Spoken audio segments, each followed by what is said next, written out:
Ashish, Sana, switch on your video. Good morning.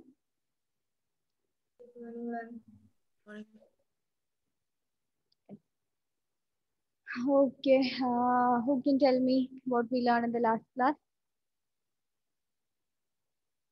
Yes, Sana? Motivation. What was the heading? We learned 4 factors, I think. We learned about the person. What is the person called? Person who perceives something. Person. Person who perceives something. Perceiver. Perceiver. Person who observes something. Observer. So person who perceives something. Perceiver. Okay? Yeah. What were the factors that we discussed? Motivation. Motivation, that was the first one. The needs and desires. Then And cognitive styles. cognitive styles. Yes. Cultural background. Hmm? Cultural background. Cultural background and experiences. Then one more. You missed the second one.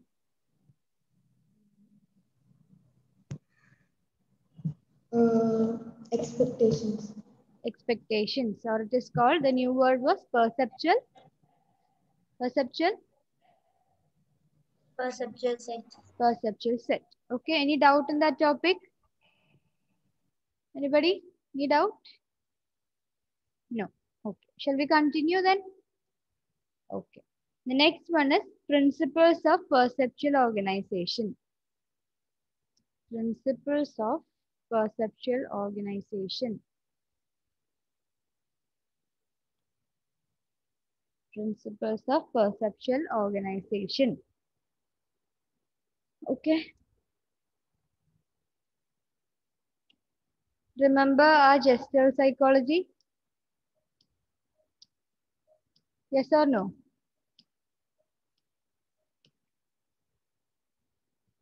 What was it about? What was gestural psychology about? Meghna. What was the main concept in gestural psychology? It was founded by Kohler and all. Hmm. Uh, What was the main tagline of gestural psychology?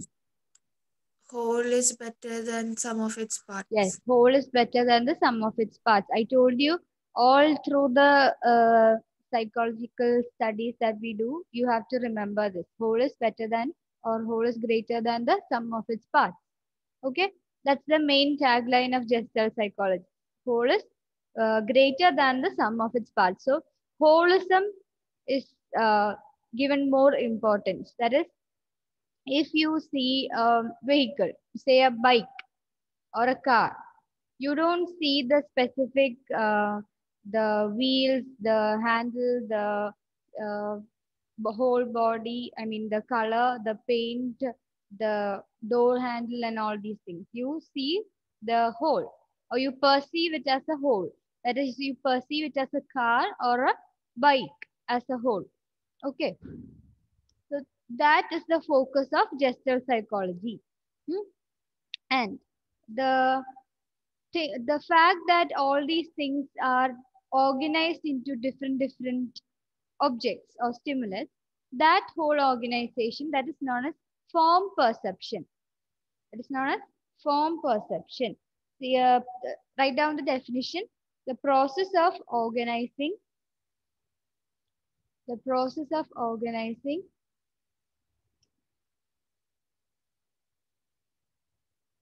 the process of organizing visual field, the process of organizing visual field, the process of organizing visual field into meaningful wholes, into meaningful wholes. WHOLES, not HOLES, WHOLES, into meaningful wholes is known as form perception. It's known as form perception. Have you understood what form perception is? Read the definition once more.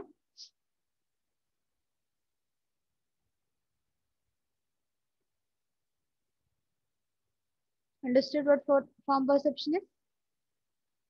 Who all understood?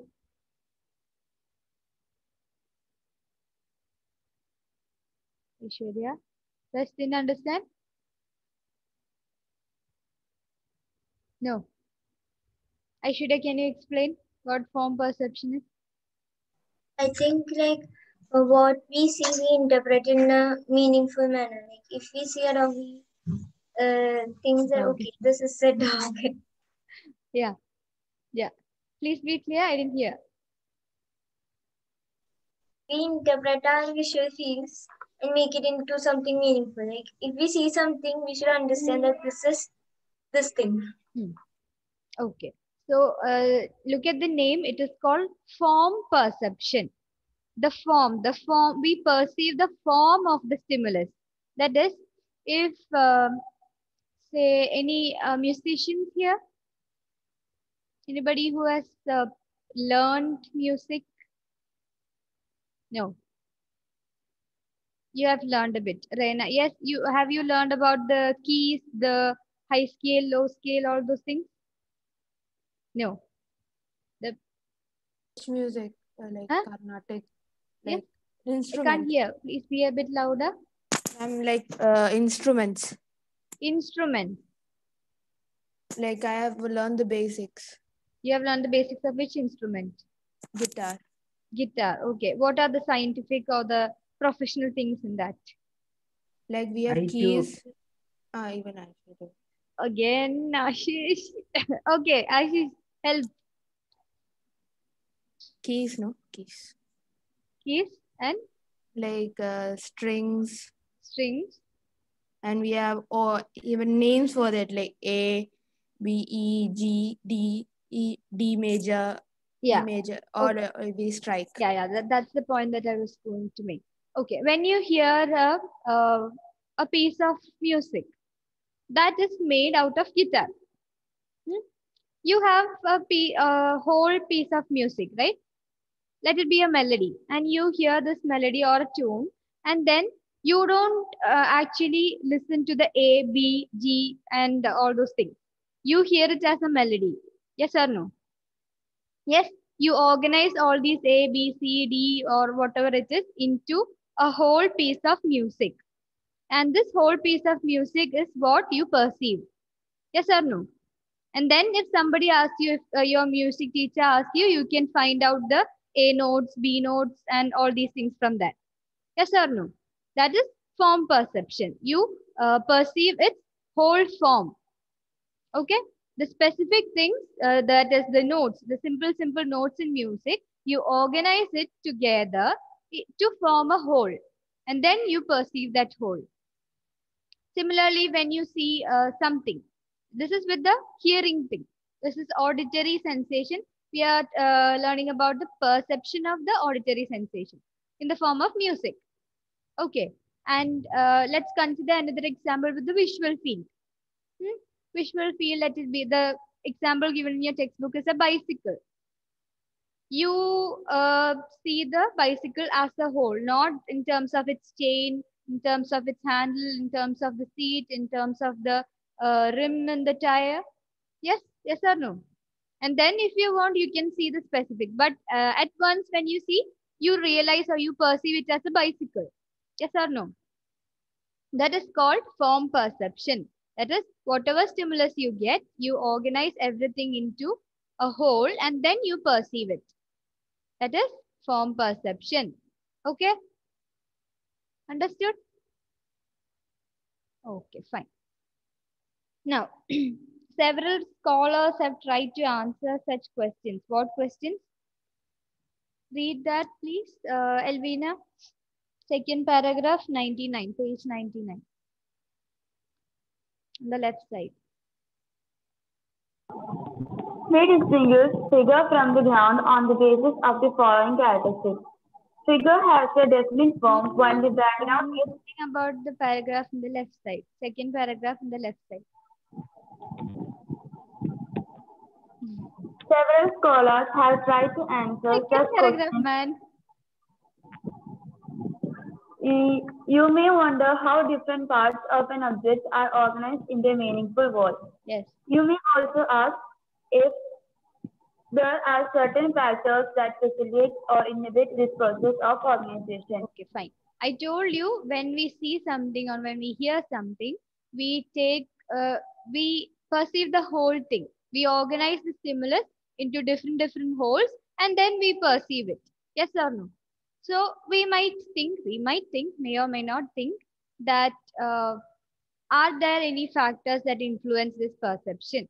Are there any factors that influence or affect this particular organization process? Okay, so for that, we have to look deep into the gestalt psychology. Of course, form perception, gestalt means what? We learned that earlier. Gestalt, remember the word meaning? For Form, gestalt means form. So form perception, we have to deal with the gestalt psychology. Okay, so we are going to learn more about the gestalt psychology. The principles of perception is also a part of gestalt psychology. Okay, the heading that we started the class with, the principles of perception, that comes under gestalt psychology. Understood? Okay. Now we remember the people who proposed the gestalt psychology. Remember? Yes. Meghna, you told one. Kohler. Kohler was Kafka. Then Wegener. Kohler. Then Kurt Kafka. One more person. Anybody? Anybody? Wertheimer. Hmm? Wertheimer. Wertheimer. Yes. Max Wertheimer. These were the three main proponents of gestalt psychology. Mark that. You have that in your text. The third paragraph. Sixth line. Fifth or sixth line. Kohler, Kafka, and Wertheimer. And the next line also, underline the next line also. Gestalt means a regular figure or a form. Gestalt means a regular figure or form. Okay? Yes. Read the next paragraph, Reina. The Gestalt psychologist. Yeah, start. There's like several scholars. That paragraph. No. The next one. Okay, the gestalt psychology. Yeah. The Please gestalt be a bit louder. Please place your mic towards your mouth. Yeah. Fine. Gestalt psychologists are also indicate that our cerebral processes are always orientated towards the perception, Oriented towards the perception of a good figure or a Pragnant. Underline that.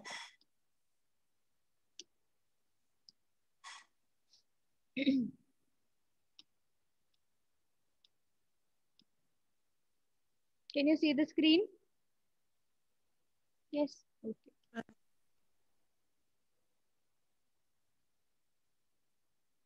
Pragnance. Note that term. It is a German term.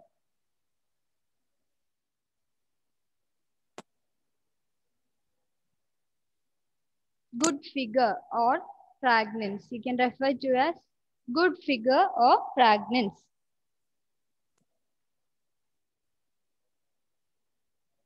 Yes. Cerebral processes mean the processes happening in our brain. Essentially, they are the processes happening in our brain. So what the gestalt psychologists tell us is that these cerebral processes, they have an attraction towards good figure. That is, we tend to perceive some good figure. Whatever random things we see, we look at the good figures. Okay? And suppose I am drawing a picture. Just a minute.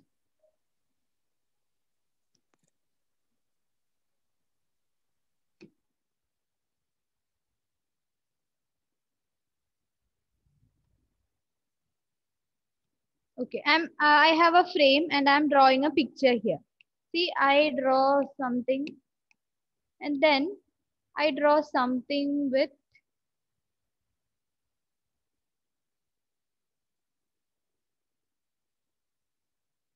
a good border, a good deep color or with high intensity color. And then you have some nonsense things in the background. Okay. If I show this picture to you at once, what what will you perceive at first? You will attend to, or then you will perceive the thing in the center, right? The big one. Yes. The this was supposed to be a rectangle, but now it's not. But let's call it a rectangle for today. So you'll probably look at the or perceive the rectangle first. Yes or no? Because our cerebral processes are automatically aligned or inclined towards perceiving this thing. That is, anything with good figure, that is the one that we perceive first. Our cerebral processes, they are oriented in such a way, they are organized or arranged in such a way that we perceive only the things with good figure first. And then only if we get bored after perceiving all these things, we'll look at the background and we'll look at the nonsense things in the background. Understood? That is good figure or pragnance. Note that. And this pragnance, this concept is the reason why we tend to perceive things in a very organized fashion. If you see anything that is disorganized or you don't understand, your mind automatically tries to understand, tries to perceive what it is. Okay? That's what happens. Similarly, I'll tell you one example.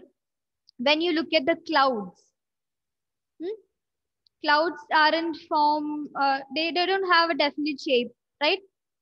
But you seem to see some elephants or puppies or hearts or whatever things in the clouds. Have you noticed? I have a habit of doing that, finding things from the clouds. Anybody else with that habit? Yes? Yes. Have you tried it at least once? Yes, Ashish, Amal, Raina? Yes? Yes. So again, clouds have a random shape, but we try to perceive it in a good form, in a good figure, in terms of pragnance. Yes, we give a shape, we give a meaning to it, and we perceive it in a whole. What are the different things you have seen in it? Let me know. Anything that you remember? Raina, in the clouds, Like a bird, a smile face, smiling face, then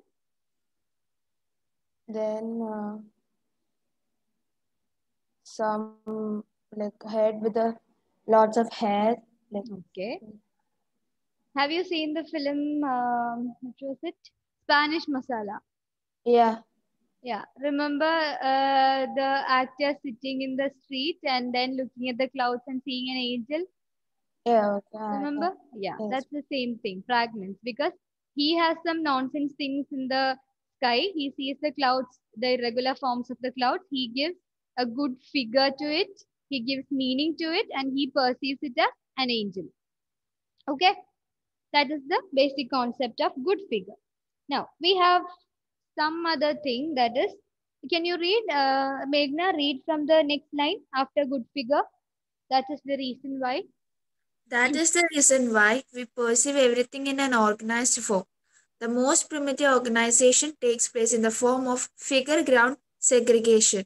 Yes. When we look at a surface, certain aspects of the surface clearly stand out as separate entities, whereas others do not.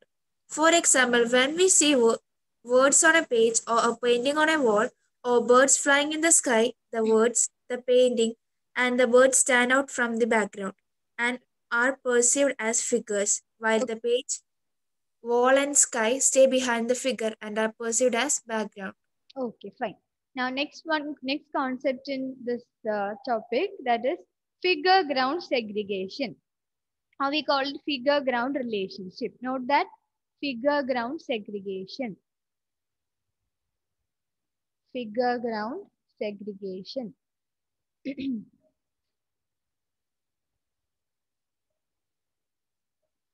We also call it figure ground relationship. You can note that.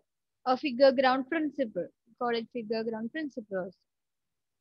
Can you see the screen to Google page? Yes, ma'am. Yes. Okay. What do you see in the first picture?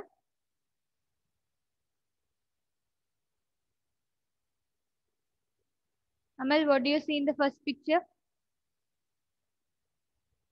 Yes.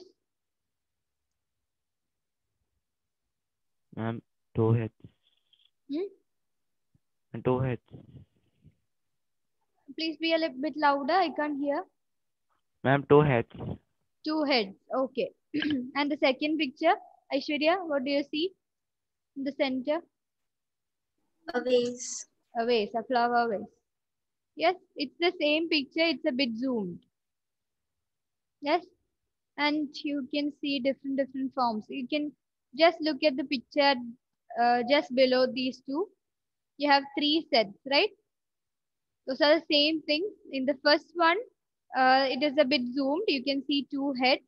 And when it is zoomed out or the color is changed, that is the black and white is interchanged, you can again notice the vase. And when the first picture is zoomed out, you can again see the vase there. Yes? Yes, that is the figure ground relationship. So in the first picture, you consider the black thing as the figure because that is more deep in color. So you perceive that first and you consider the white one as the background. And the second one, what happens? The center one, the black thing again gains our attention and we perceive it as a vase, and the white thing again goes to the background. In the third one, what happens? The picture is zoomed out. You have something in center. It has a particular border, and then you notice, what do you notice? The white vase, and the background, you have the black color. So that is the figure ground segregation. That is, you segregate or differentiate between the figure and the background. It depends on the people. Like some others might have seen this, seen the vase first and not the face, the two faces. Like Amal told that in the first picture he saw the face, but some other people might have seen the vase there. Okay, it depends on people. They decide what the figure is and what the ground is. Now look at the picture on the right. The rightmost picture. What do you see, Elvina? Ma'am, tree. Tree. Train. No, tree.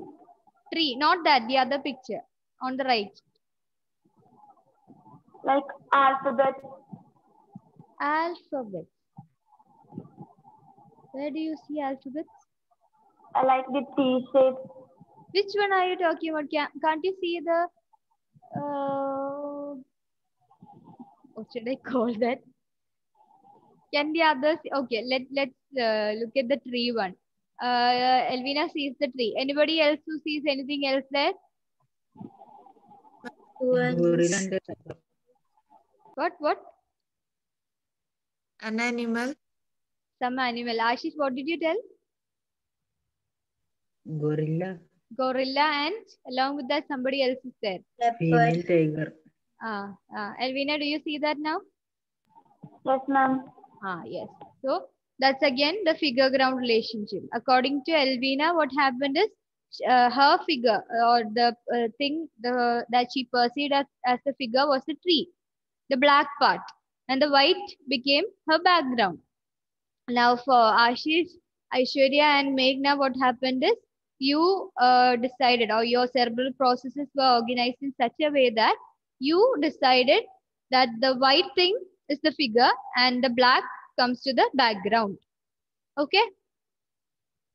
That's what happens in the case of figure ground relationship. Understood?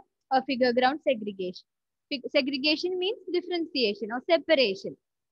Okay? So figure ground segregation, which means you separate the figure and the ground. You separate the figure from the background. Okay? Clear? Yes.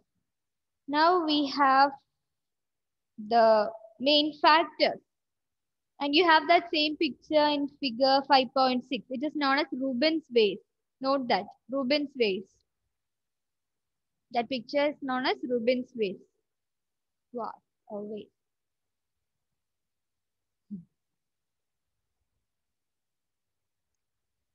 Okay, now we have to learn 5 points. Have you finished noting down? Can anybody read? Grishma, can you read? Please read point by point so that I can explain.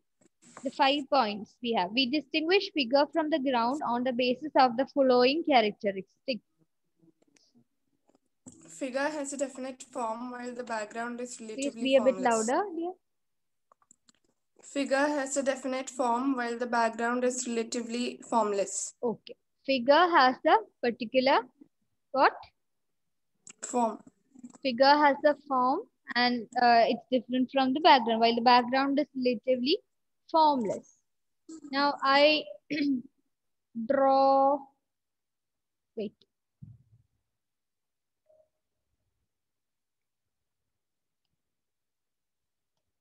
Okay. I draw this here. Okay. Yes. Which is the figure and which is the background, Aishwarya? This is the figure and the Tell me in bluish. terms of color. The red one is the background and the greenish blue is the figure. Red is the figure and the bluish green one is the background. Okay. Why? Because the S shape, it has a form, right? It has a form while the background, it's in the back side with an endless shape. Yes, it doesn't have a particular form. It's just plain there. But the figure here, the figure that I drew, it has a particular form. That is S form. It has a shape. Understood? That is the first point. Yes, the figure has a definite form and the background is relatively formless. Okay? Then the next point. Figure is more organized as compared to its background. Sorry, I didn't hear. Figure is more organized as compared to its background. Yes, figure is more organized as compared to the background. Again, I take, yeah, consider this as a frame. Inside that, I draw some circles. Okay. Now you decide the figure and the ground or the background based on the things inside this pink background. Okay. Inside the pink, the supposed to be rectangle or square. Inside that, decide the figure and the ground. Elvina.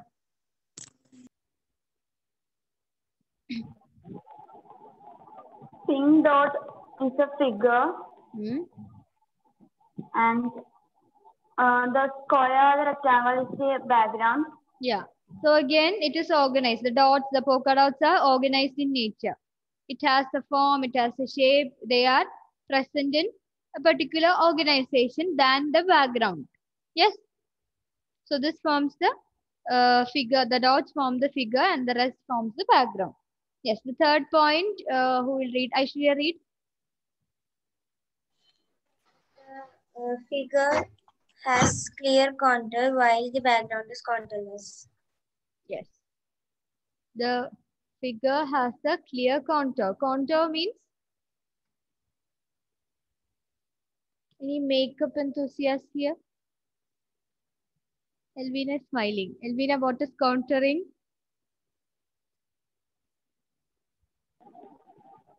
That we as like used as some base. We apply before like base. What? That we contouring like some colors. Contouring with some colors.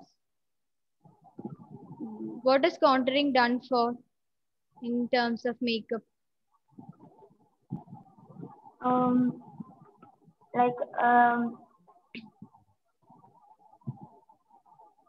Anybody else who knows what contouring is? Yes, Diana?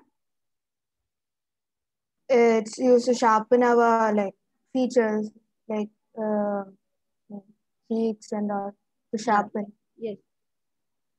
Contouring in terms of makeup or in terms of the cosmetology, it gives more shape to the face. And it highlights more of our features. The cheeks, the forehead, the nose, whichever part you want to highlight and whichever part you want to shape. You want to sharpen the cheeks or sharpen the nose, you can't put it in the sharpener, no? So you do it with the contour. Okay, so contour basically means bordering.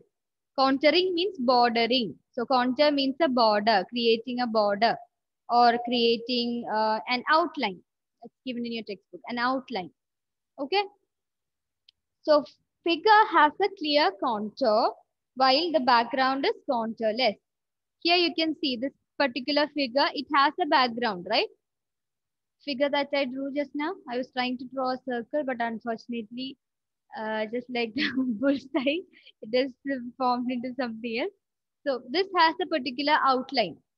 The pink thing has an outline apart from the background. Yes. So that is why this is the one we perceive as a figure. Now, if you look at the screen, do you perceive the greenish blue thing as the figure and the pink as the background? No, right? Obviously not. That is because this has a form, the pink thing has a form, it has a contour, it has a shape and all those things. Okay, it stands out from the background. That's why we perceive that as a figure. Now, the next point, Sana will read.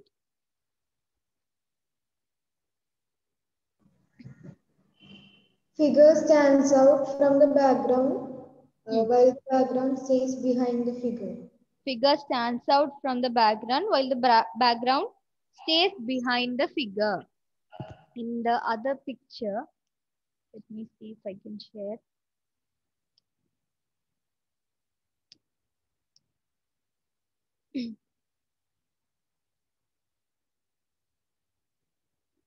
Yeah, see this picture of apple in the center? Yes. There, if you didn't have that, like this apple looks like the worm has bitten it. No? Yeah, on the side, it's supposed to have a smooth curve, but it has some other markings. But if you look at the black part of the picture, what do you perceive, Meghna? Face. A face. What do you perceive, Aishwarya? Isn't Gandhiji's face? Even I saw the Gandhiji's face. Yeah. So the point that we were discussing is figure stands out from the background while the background stays behind the figure. Okay. So when we looked at the apple first, I told you about the apple first. Yes. When we consider the white part, it stays out from the black background. Yes. It gains our attention, it attracts our attention, and it stands out from the background, black background. Now, when I told you to look at the black thing, then you can, because of the minute changes that they have made in the picture, that is in the side of the apple, just because of that, you can perceive it as somebody's face, and some of us perceive it as Gandhiji's face, because that stands out from the rest of the thing. So whichever picture it may be, the figure that we perceive, that stands out from the background, from the rest of the background. We have anything else here? No, that's it. Okay, so that's about the fourth point. Now, fifth point, Amal, read. Fifth point. Figure appears more clear, limited, and relatively nearer, while the background appears relatively unclear, unlimited, and away from us. The figure, most of the times, figure appears, the figure that we perceive in a picture, the figure that you perceive might be different from the figure that I perceive. But to you, if you perceive a figure, then that figure appears nearer, it appears more clear, and also it is limited in nature. While the background we see is very vast in nature, it's limitless. Okay. Now when we draw, wait, I'll take the screen and show you.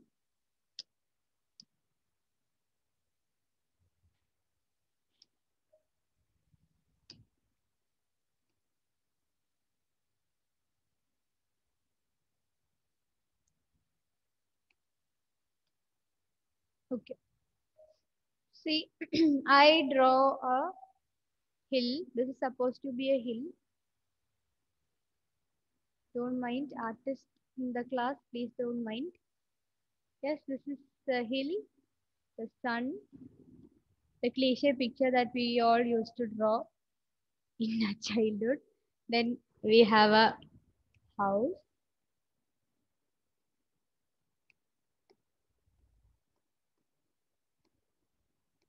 The window. Then we have a road.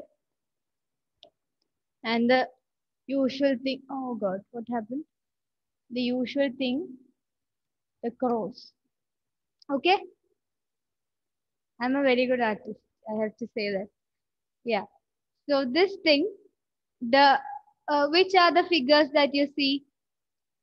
Raina? Like a mountain, Yeah, mountain. house, Mine was the hill. Yours is a mountain. Yes, then house, house, like a sun, I mean, sun, rising sun. rising sun, Hmm. and Crows. some birds are flying. Birds. Crows. They are crows. Crows. Yeah. In our times, my childhood and all, if the teacher asked to draw a picture, then this is the cliche thing. Everybody will have their own design house, and some people, they used to have three-storied building, three-storied houses in the river valley. And there used to be a river also on this by this side, or river or a pond. So these things we perceive it as a figure. All these things.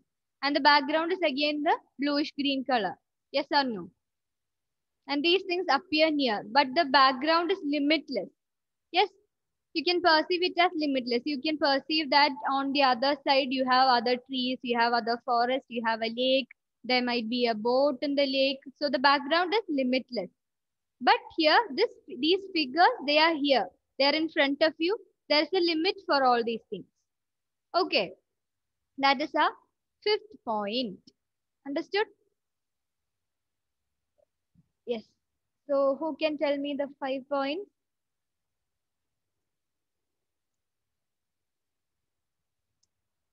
Who will tell me the 5 points? Ashish? Ashish, are you there? Ashish? Is he there or not? I can't hear. No? Connection problem? Then who else? Aishwarya, can you tell me the 5 points once more? The figure has a definite form, Definite form. Than the background. background. So the background is relatively formless. Now, next one. The figure is more organized than the background. More organized. That is another point. SCD or ZDD, you can use whichever you want. In textbook, it is SCD, organized. Then Figure has clear contour. clear contour. Contour means outline or border. Then Figure stands out from the background. stands out from the background. Stands out from the background. Yes. Figure appears more clear, limited, and relatively nearer. Clear, limited, and relatively near. So these are the 5 points regarding form perception or regarding figure ground segregation. Figure ground segregation comes under form perception, and form perception as a whole, we deal with that in a field of psychology called, or in a school of psychology called, what is it called? Gestalt psychology. Note down the 5 points. Even if you don't get the 5 points as complete, you have to mention these 5 points, these small 5 points. So note down that definite form. It's about the figure, okay? Don't write that the background has a definite form than the figure. The background is organized. The background has a contour. Then background stands out from the figure. Then the background is clear, limitless, and more near. Don't write that, please.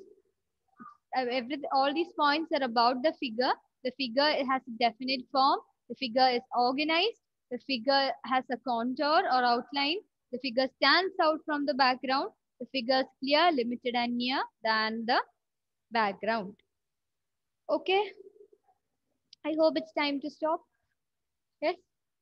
What time is the class? 9:15. Okay. Now, yes. Any doubt in today's topic? We learn about the principles in the next class. Okay. Evening, don't forget to join. Please drink your tea and all fast and join fast. Okay. Fine. Yes. Thank you then. Bye. Thank you, ma'am. Bye. Bye. Thank you, ma'am.